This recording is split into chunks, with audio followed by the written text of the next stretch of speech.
sa ngalan samahan sa Anak, sa Espiritu Santo. Amen.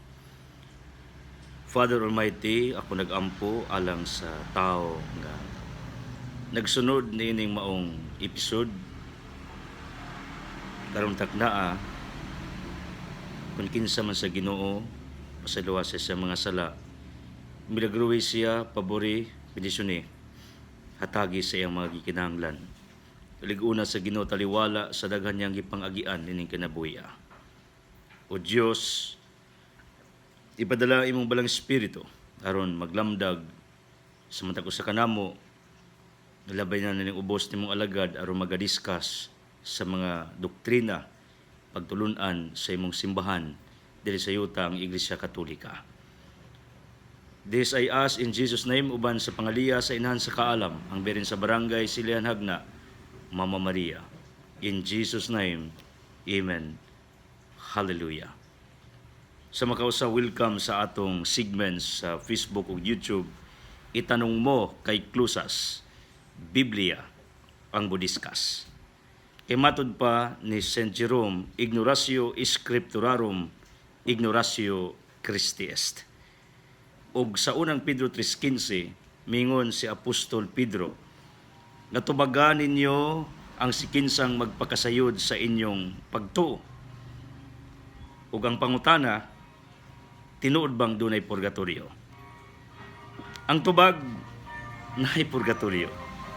Kay matod sa Lucas Kapitulo 12, versikulo 48 upward, nangingon diri, apan ang sulugoon nga wala masayod unsa ang gusto siya nga galon unya makabuhat og butang nga tungod niini, angay siya nga latuson. Silutan siya sa jutay nga latus. Ang tao nga giyatagag daghan paninglag daghan, apan ang giyatagag daghan pagayod paninglan usab ug mas daghan pa. Luke 12:48. So dinhi makita nato nga ang gamay nga sala gamay rag silot. Ang dakog sala dakog silot. And this is very constitutional nga pahayag ni Jesus Christ, because even in our constitution on this earth sa yuta, ang gamay ra og salaod na imo simpre itawag na namo og indemnification sa pagtuo nato sa civil law. Indemnification means the payment of the damage. Kung kana gitawag og mitigating circumstance, meaning lower ang penalty. If it is called aggravating circumstance, dako og penalty. Because the difference between mitigation and aggravation, aggravate means dako, mitigation means little. So technically, in the civil constitution, klaro kaayo nga dunay kasiklasing kalapasan, gagmay dagko. And we believe that in our teaching sa Iglesia Katolika, mortal o venial. And that mortal and venial has corresponding punishment according to the degree of its sin. Venial, it corresponds only little punishment, while mortal, it corresponds a bigger punishment. Ang way sala, simpre, goes to heaven. Now, if we talk about justice of God, Psalm 7 verse 11, ang Diyos justisya. Ang balaod sa yuta nagtudlo pulso o justisya. Sa dupa, kung pariyaon nimo ang silot sa gamay ug dako, it creates injustice technically. And it causes many doubts and questions to the credibility of our Constitution. Kung ang nangawat og saging parehirag silot niadtong ng rape, nagpatay, drug lords, warlords, or doing illegal things on this earth nga mga dagko nga krimen. Kung pagpangawat man lang og manok, pariha og punishment. But our justice system cannot afford to do that, to give the same punishment sa mga tao nga nakabuhat og gagmay og dagko. In this manner, ang atong Diyos mo'y pinakahustisya sa tanan. Ug tungod diini iyang gi-clarify sa Lucas 12:48 nga ang sala nga gamay gamay rag silot. Ang sala nga dako dako sag silot. No wonder in the Old Testament matud sa 2 Makabeyo kapitulo 12 43 ngadto og 47 klaro kaayo dinhi nga si Judas nagpaandam og 2,000 ka drakmang salapi. Unsay purpose? Ang purpose ni adto aron gamiton sa paghalad alang sa mga patay. Let's try to read it para maklaro. Akong gipakli ang 2 Makabeyo kapitulo 12 bersikulo 43. Nagpaamot usab siya gikan sa tanan niyang mga tawo, umikabat kining 2,000 ka salapi nga plata o gipadala kini ngadto sa Jerusalem aron gamiton alang sa usa ka halad alang sa sala. Take note, dunay halad alang sa sala. Kung buhi ka, kanang ingon sa Sirach kapitulo 3 bersikulo 30. I'm not mistaken. Ang kasukos Ginoo mapuy-puy kon ang tao very generous, very charitable. Mao nang kami sa GD Kaligan Foundation and together the ministry of your servant invites the public nga himuaming tulay, himuami nga inyong instrumento or taytayan aron ang inyong mga ayuda, inyong tabang alang sa mga taong nanginanglan moabot tungod sa rason kay mauni ang makapuypoy sa kasukos Ginoo. Sirach 3:30 nag-ingon ang paghatag ngadto sa mga kabus makahulip sa sala. Maingon nga ang tubig makapalong sa usa ka nagdilaab nga kalayo. Bisan kinsa nga magtagad sa buwan pinaagi sa buhat sa kaluoy, charitable works. Nagudaw-na sumaabot kay makakaplag sa ginabang kung maabot kaniyang malisod nga mga panahon. Anak, ayoy kawi ang kabus sa pagpanginabuhi og palat-hulata ang nanginanglan. Sirach 3:30 ngadtong 21 kama Sirach 4 bersikulo 1. Sumauni ang offering nato sa atong pagkamakasasala. I'm not saying atong bugtian ang atong sala sa atong mga offering sa atong mga charitable works, but it is also biblical. Nga imbis ang ginupiting sukuan nimo, pero sa dia nga mohimo kag indulgence in other term. Kung sa manang indulgence atong panudlo, bugti sa atong kapalpakan o kasalanan. Although some people question me about this teaching, Sirach 3:30, but when I go deeper, when I made my further studies sa Theological Seminary Cebu, nakapamalandong ko that it is our official teaching. That is indulgence. What is indulgence? Kanang paghatag og pabor sa usa ka tawo aron bugti sa kasalanan nimo nga nabuhat ato bangas Ginoo. That is indulgence. So, ang akong gipabarog nga teaching is really biblical. Daily invention from your servant. Now, what was that in 2 Makabeyo kapitulo 12:43? Nga diin si Judas Makabeyo nag-andam og 2,000 ka kwartang salapi gimot-amutan nila alang sa sala. That's not for the living. That's for the dead. Si Judas naghimo ni ining hamili nga butang tungod kay nagtuo siya sa pagabanaw. Kung wala pa siya magtuo ang patay mabanhaw, usa unta ka butang nga binuang ug wali kapuslanan ang pag-ampo alang sa nangamatay. Tungod diini malig-on og Dios nun nga nauna nga ang tanang mga tawo nga nagtuo sa Dios makadawat og usa ka ganti nga kahibulungan. Si Judas nag-andam alang sa usa ka halad aron makalingkawas ang nangamatay sa ilang mga sala. Lahi itong Sirach 3:30 para ito na itong mga buhi indulhensya na in other interpretation of that. Munang I advise you maghimo ta og buwats kaluoy. Kung mga tagagsweldos taw nagtrabaho, that's not charity, that's justice. You paid it because they deserve the compensation for services they had done in favor of you. But what is charitable works? Luke 14:21. Kung magkumbira ka, imbitara tong mga bakol, mga buta, mga luoy, katong di kabaos.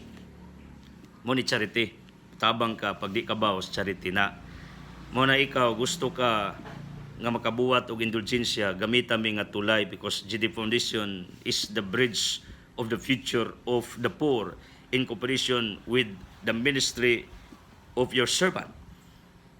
mo ni alang sa mga buhi, pero alang sa mga patay mo ni atong gibuhat, moadto tag pari, magpamisa ta, di na bayad sa kalag, di pa na bayad sa sakramento sa misa or Eucharistia, but that is the suhol compensation because sa Luke chapter 10, ang mamumuo liborer angay sulan. 2 Corinto 11:8 may angkon si Pablo nga other church give him compensation while working to other churches. So some people paid his labors, supported him. And this is what happens to me, literally. In working to help you people sa Facebook, YouTube, sa radio, TV, some individuals are sending their provisions. Not necessarily that it is my salary, but out of their donations, sponsorships, out of their commitment and loyalty, because they are thinking and believing that doing such thing can light or lighten the burdens that I am carrying every day as a full-time preacher, evangelist, Catholic faith defender in our society, in the world we live. So this is what happens to me nga naay mga tao naghatag og pabor sa akong ginabuhat. Looking forward that one of you will become one of those people nga voluntarily mo suporta, pero wa niyo bayre ang akong mga teachings, wa niyo bayre ang ebanghelyo nga akong giwali, wa niyo bayre ang akong pagpahayag in favor of the Roman Catholic Church. But what have you done?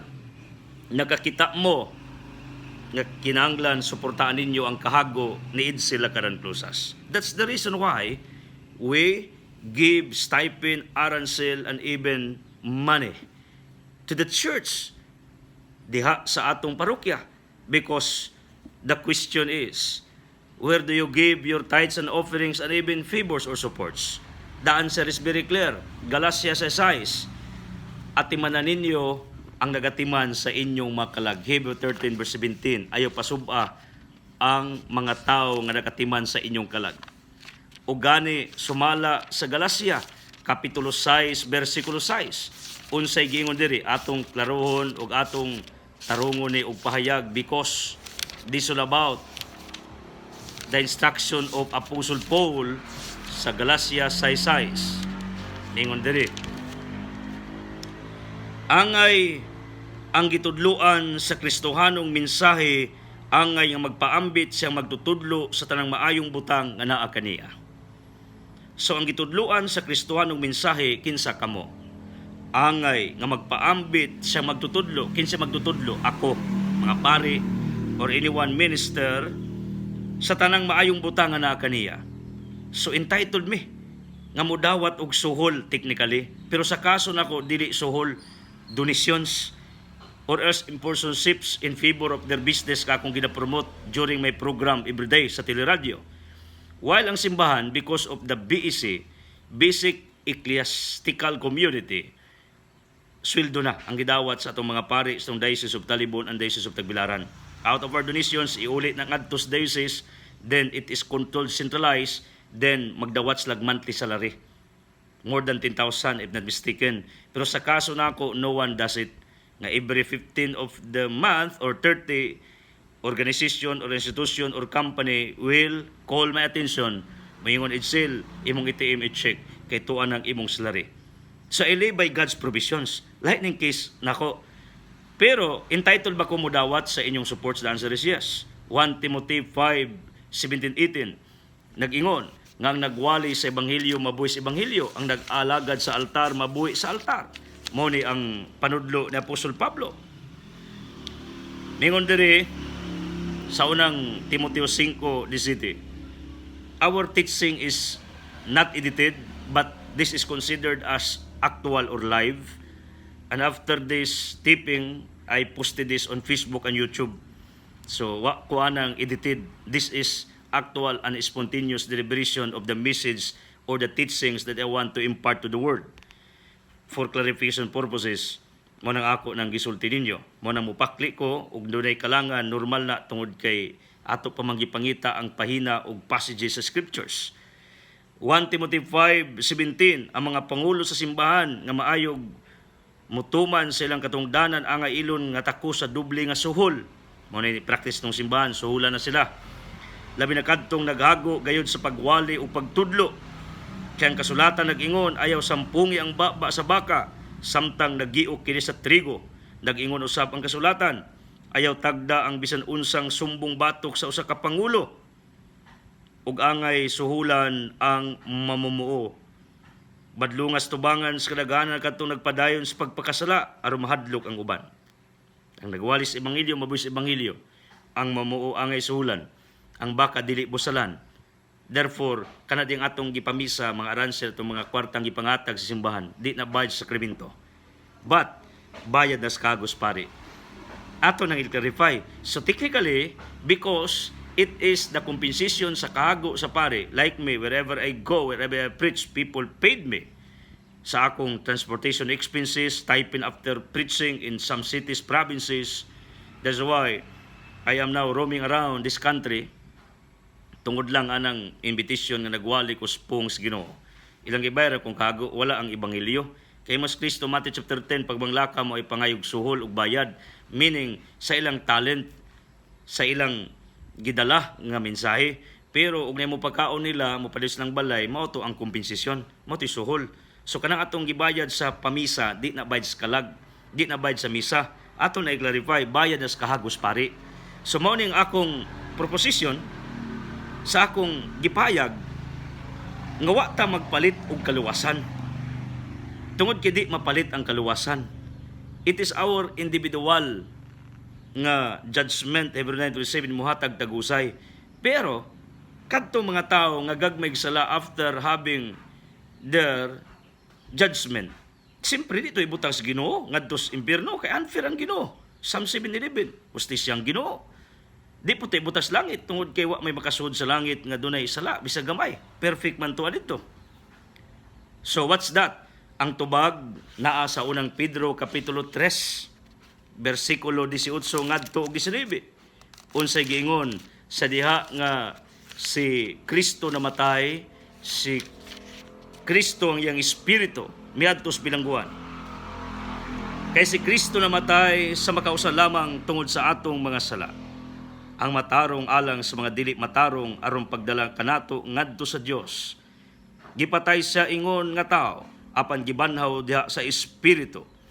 Diha siyang espirituanong kahimtang miadto siya og nagwali sa mga espiritu nga nabilanggo. Mao kini ang mga espiritu sa mga tao nga misupil sa Dios samtang mapailubon nga nagulat kanila sa diha nga si Noe naghimo sa arka. Walo lamang katao ang misulod sa arka ug naluwas pinaagi sa tubig. Dis ang kalag ni Kristo sa diyang siya gilubong didto sa bilangguan. Unsa gibuhat, giwalian niya may espiritu didto mga kalag. Prueba ni nga si Kristo wa gid ay mamatay as a divine person, iyang pagka-Dios.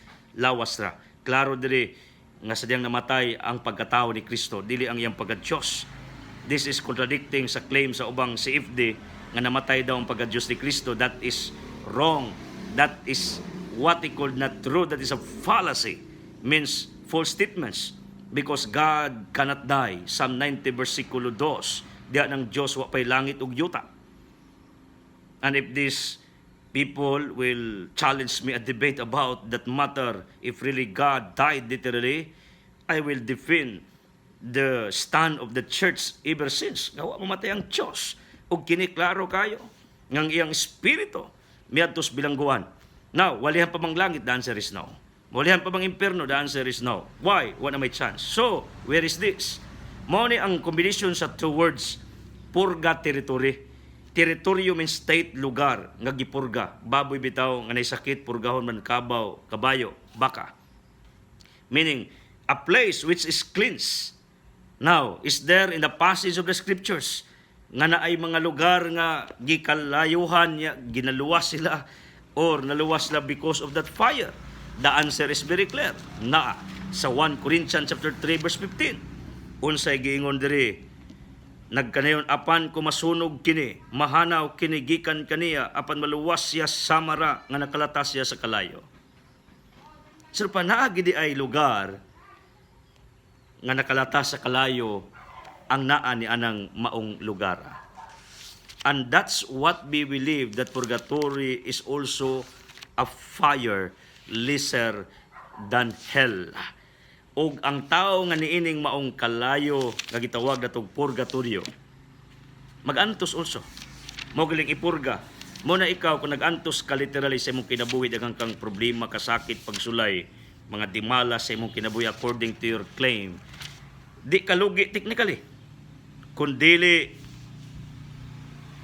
ikaw nakasinati sa gitawag nato og purgisyon. Gitawag ni siya og earthly purgisyon. Kining pagkaputli tungod sa kalayo. Tungod sa gitawag nato og cleansing nga nitabo nimo imong Padre Pio. Every person suffers physically, iyang kalagi purify. Panudlo nato sa Katoliko, earthly purgisyon. Pero kung naagi magpabili nimong lama, stain, hugasan sa kaditos purgatorio, kay naa man gina sa Biblia, Isaiah 4:4, nga sa dihang mahugasan na sa Ginoo ang kaugaw sa kababayan sa Sion, ug mahinlo na ang mansa sa dugo nga naula didto sa Jerusalem, pinaagi sa pagsilot dinhi. So dinhi makita nato nga duna giday paghinlo dito sa Sion. Tunay pagputli niadtong nangamatay, Isaiah 4:4, and that is referred sa lugar din si Kristo miadto og nagwali, 1 Peter 3:18, 19, 20. So klaro kaayo ngang sala nga gamay, silot gamay. Sala nga dako, silot nga dako. Ang way sala, langit. Ug mao ni ang atong baruganan nganong nituotag purgatorio. Ngano tungod sa husticias Ginoo. And anyone opposes my presentation for today, nagatudlo siya og injustices. And those who will challenge me about the justice of God and even the justice of the land, akong barugan o pamatudan nga kining dogmatic teaching that there's really purgatory, a cleansing state, purgation arena of those who died already in the long time. In fact, si Arkanghel Rafael, tubit 12 ka makinse mingon. Si Rafael mingon, tubit sa diyang nagampo mo, ako nagdala inyong pagampo ngadto sa tronos Ginoo.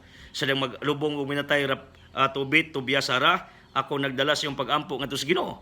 So dinhi makita nato nga si Rafael claim, testified that he brought the prayers of the people in time nga nagburial sila, naglubong sila minatay. And that's what we believe. Nga sa atong pagpamisa, atong gipaampong mga patay like the practice sa mga Hudiyo, dos Maccabees 12, 43, 47, atong gialad ang pagampo in favors nga matay. Tungod kay dunay lugar di ay nga ilang gidangpan humaning kalibutana, tungod kay di pa sila worth it, fit it to enter into the kingdom of God because of the contamination of their souls sa ilang kasalanan. Monang ang di mo to ani nga doktrina nagtudlo o ginustisya. Kay mao man ang rason nganong nagtudlo ta ani, nganong ato ning gipabarog nga teaching kay ang Ginoo hustisya. Hustisya mga atong batakang balaod, gamay nga silot, gamay ra og sala, dako nga sala, dakog silot nganong kabalo ko ana because I earn also units in civil laws. Ako ra ning gi-integrate. Muna ako mo pamatuod how justice is our God is, likewise how justice our government is. Although na ay mga political nga intervention, ang way sala makasa na noon, pero lahi ang justice sa tao tungod kay mabayaran man, pero ang justice sa Ginoo dili kabayaran. So, in summary, ang atong pamisa bayad sa kagos pare, suhol, dili bayad sa kalag, dili bayad sa sakramento. So much for that. Thank you for following my daily teachings over teleradio, newspapers, internet, and all of you who follow me sa ako mga preaching sa Facebook o YouTube. Hopefully, you will invite others to follow my page, to follow my channel, Brother Edsel Lakaran Clusas, because in that way, we can help them nga makunik sa moderno, sa mas transparent, sa mas klaro nga opinion may tungod sa tong doktrina. And I assured you nga kining akong presentation wa nilipat-lipat. Di samas ubang reliyon nga maayo kayo mulipat. Kini from the bottom of my heart, basis akong pagtuon, discernment, pagpamalandong. And the church that I belong, the Roman Catholic Church, never pays me to define it. but this is my voluntary act because I love my church. And one thing, the more you know your church, the Roman Catholic Church, the more ma-inlove ka sa imong simbahan. Bisan pag di ka ganahas uban nga mga tao sud ni imong simbahan. It does not matter. I don't care if it is really happening between me and these people around. What matter most to me is the church founded by Christ, Matthew 16:18, that never been nagkamali siyang teachings, siyang panudlo, siyang opinion, siyang pahayag. Muna kining akong mga pagpahayag, ang akong presentation, wa ni lipat-lipat, kundi kinasing-kasing ni. Akong gisulayan nga masabtan nimo pag-ayo ang atong panudlo, ang atong doktrina, ang dugma, para paboran ka nga samot kag kainlab sa Iglesia Katolika. So much for that. Pagpalain ka ng Diyos, nga unta bilisunan mo sa Ginoo as I pray for you, nga ayuhon ka, milagruhan ka, paboran ka, lamdagan pa ka sa imong kinabuhi. Kay matud pang Justin, usa ka santo nga Catholic faith defender, ang Katoliko nga way kalibutan sa iyang panudlog doktrina, isipon nga piki nga Katoliko. So to make you authentic Catholic, you should know your doctrines, you should know your teachings, because that's your obligation technically. Ingo San Jerome, ignoratio scripturarum, ignoratio Christi est. Kung ignorante ka sa Scriptura, ignorante ka sa Ginoo. To God be the glory. Jesus loves you.